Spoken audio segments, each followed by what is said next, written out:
ದೇವರನ್ನ ನೋಡೋದಕ್ಕೆ ಎಲ್ಲರೂ ಪ್ರಯತ್ನ ಮಾಡ್ತೀವಿ, ಆದರೆ ಅಲ್ಲಿ ತನಕ ಹೋಗೋಕ್ಕಾಗಲ್ಲ.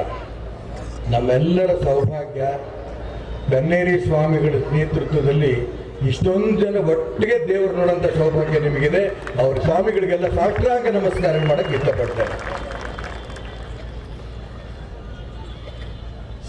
ಸಿದ್ದು ಸೌದಿಯವರು ಜೈಕಾರಕ್ಕೆ ಕೂಗಿದ್ರಿ, ನಮ್ಮ ತಾಯಿ ಜೈಕಾರಕ್ಕೆ ಕೂಗಿದ್ರಿ.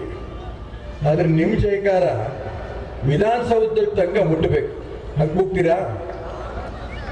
ಎರಡು ಕೈ ಎತ್ತಿ ಭಾರತ್ ಮಾತಾ ಕೀ ಸಾಲದು.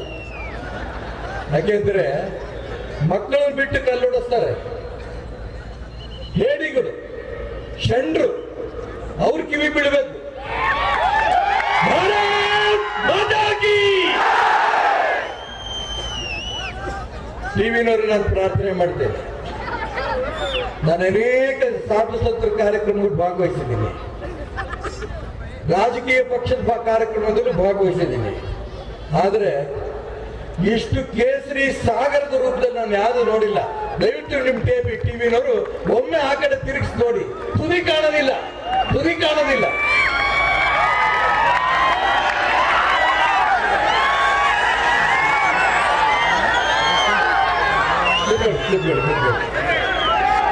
ನಮ್ಮ ದೇಶದಲ್ಲಿ ಕನ್ನೇರಿ ಸ್ವಾಮಿಗಳಿಗೆ ಅಪಮಾನ ಮಾಡಿದಂತ ಸಂದರ್ಭದಲ್ಲಿ ಒಬ್ಬ ಮಂತ್ರಿ ಹೇಳಿದ್ರು,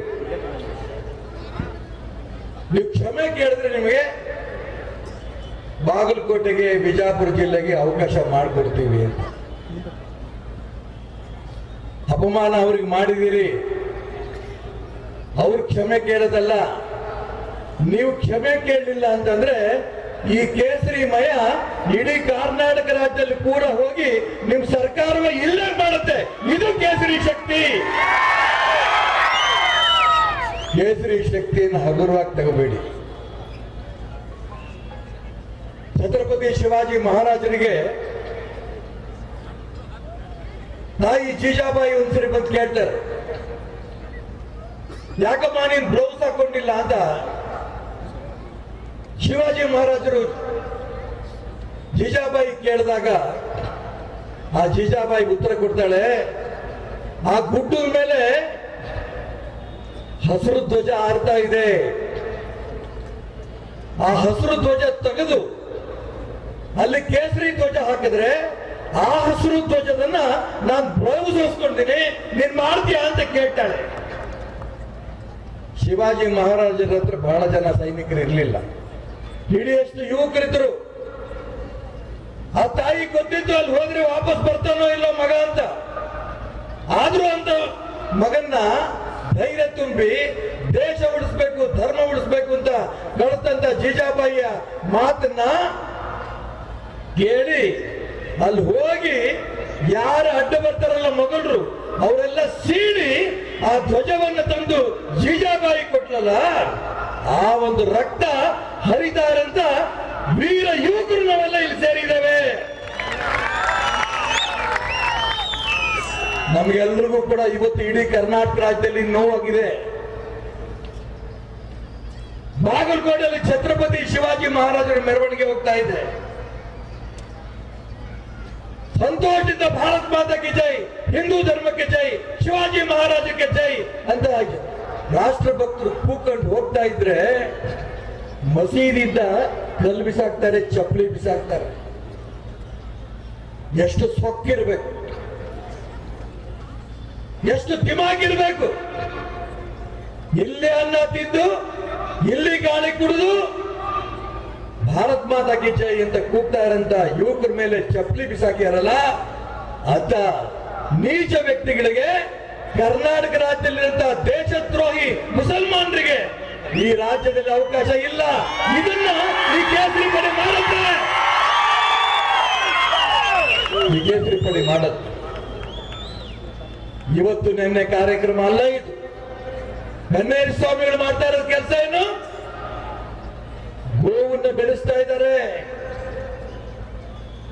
ಗೋವನ್ನು ಒಂದು ಪ್ರಾಣಿ ಅನ್ಕೊಂಡಿಲ್ಲ, ಗೋವನ್ನ ನಮ್ಮ ತಾಯಿನಂತ ಭಾವನೆ ಇಟ್ಟುಕೊಂಡು ಇಡೀ ಕರ್ನಾಟಕ ಯಾವುದೇ ಗೋಶಾಲೆ ಹತ್ರ ಹೋದ್ರೆ ಕನ್ನೇರಿ ಹೋಗಿ ನೋಡ್ಕೊಂಡ್ ಬನ್ನಿ. ಕನ್ನೇರಿ ಸ್ವಾಮಿಗಳು ಯಾವ ರೀತಿ ಗೋವುಗಳು ಬೆಳೆಸ್ತಾ ಇದಾರೆ ಅಂತ ತೋರಿಸ್ತಾ ಇದ್ದಾರೆ ಅಂತ ಮಹಾಸ್ವಾಮಿಗಳು. ಈಗ ತಿಂತಾರಂತ ಆಹಾರ ವಿಷ ಅಂತ ಗೊತ್ತಾಗ್ತಿದ್ದಂಗೆನೆ ಸಾವಯವ ಕೃಷಿ ಬೆಳೆಸಬೇಕು ಅನ್ನಂತ ಪ್ರಯತ್ನ ನಡೆಸ್ತಾರಂತ, ಸ್ಫೂರ್ತಿ ಕೊಡ್ತಾರಂತ, ರೈತರಿಗೆ ಅವಕಾಶ ಮಾಡಿಕೊಡ್ತಾರಂತ ಸ್ವಾಮಿ ಕನ್ನೇರಿ ಸ್ವಾಮಿ. ಇಂಥ ಸ್ವಾಮಿಗಳಿಗೆ ನೀವು ಬ್ಯಾನ್ ಮಾಡ್ತೀರಾ? ನಾನು ತುಂಬಾ ಸ್ಪಷ್ಟವಾಗಿ ನೇರವಾಗಿ ಹೇಳ್ತೇನೆ, 28ನೇ ತಾರೀಕು 28ನೇ ಇಸಿ ತನಕ ಚುನಾವಣೆ ನಡೆಯುತ್ತೋ ಬಿಡುತ್ತೋ ಗೊತ್ತಿಲ್ಲ. ನೀವು ಮಾಡ್ತಾ ಇದ್ದ ದುಷ್ಟ ಶಕ್ತಿಗಳಿಗೆ ಅಷ್ಟರೊಳಗೇನೆ ಕರ್ನಾಟಕ ರಾಜ್ಯದಲ್ಲಿ ನಿಮ್ಮ ಪಾಪದ ಕೂಡ ತುಂಬತ್ತೆ. ಕೇಸರಿಮಯ ಕರ್ನಾಟಕ ರಾಜ್ಯದಲ್ಲಿ ಆಗತ್ತೆ, ಹಸಿರುಮಯ ರಾಜ್ಯದಿಂದ ಹೋಗತ್ತೆ. ಇದರ ಅನುಮಾನ ಬೇಡ. ಚಿಕ್ಕ ಒಬ್ಬ 15 ವರ್ಷದ ಯುವಕನಿಗೆ ಹೊಡೆದು ಕೊಲೆ ಮಾಡ್ತಾರೆ. ಏನ್ ಮಾಡಿದ ಆ ಪಾಪ? ಮುಖ್ಯಮಂತ್ರಿಗಳು ಒಂದು ಹೇಳಿಕೆ ಕೊಡ್ತಾರೆ, ಅವ್ರ ಬಗ್ಗೆ ಕ್ರಮ ತಗೋತೀವಿ. ಏನ್ ಕ್ರಮ? ಜೀವ ಕೊಡ್ತೀರಾ? ಯಾವ ರೀತಿ ಕೊಲೆಗಡಕರು ಇದ್ದಾರೋ ಆ ಮಕ್ಕಳಿಗೆ ಸ್ಫೂರ್ತಿ ಕೊಟ್ಟು ಹೊಡಿರಿ, ಕೊಲೆ ಮಾಡ್ರಿ ಅಂತ ಹೇಳ್ಯಾರೋ ಅವ್ರನ್ನ ಕರ್ಕೊಂಡು ಫಾಸಿ ಹಾಕ್ಸ್ಬೇಕಲ್ವಾ? ನಾನಿವತ್ತು ಬಂದು ಪತ್ರಿಕೆ ಓದಿದೆ ಬಾಗಲಕೋಟೆನಲ್ಲಿ. ಒಬ್ಬ ರಾಷ್ಟ್ರೀಯ ಸ್ವಯಂ ಸೇವಕ ಸಂಘದ ಒಬ್ಬ ಸ್ವಯಂ ಸೇವಕ ಅವ್ರ ಮನೆಗೆ ಖಾಸಗಿ ಕಾರಲ್ಲಿ ಹೋಗ್ತಾರಂತ ಪೊಲೀಸ್ನು. ಆ ಯುವಕ ಊಟ ಮಾಡ್ತಿದ್ದ, ಹಾಗೆ ಕರ್ಕೊಂಡ್ಬಂದ ಪೊಲೀಸ್. ಯಾಕೆ? ಏನ್ ತಪ್ಪು ಮಾಡಿದ್ದ ಅವನು? ಮಸೀದಿಯಿಂದ ಕಲ್ಲೊಡದ್ನ, ಚಪ್ಪಲಿ ಹಸ್ನ. ಅವನು ಹೇಳಿದ್ದಿಷ್ಟೇನೆ, ಯಾವ ಮಸೀದಿಯಿಂದ ಕಲ್ಲು ಚಪ್ಪಲಿ ಬಂತೋ ಆ ಮಸೀದಿ ಸೀಸ್ ಮಾಡಿ, ಅಲ್ಲಿ ಮುಲ್ಲ ಅರೆಸ್ಟ್ ಮಾಡಿ.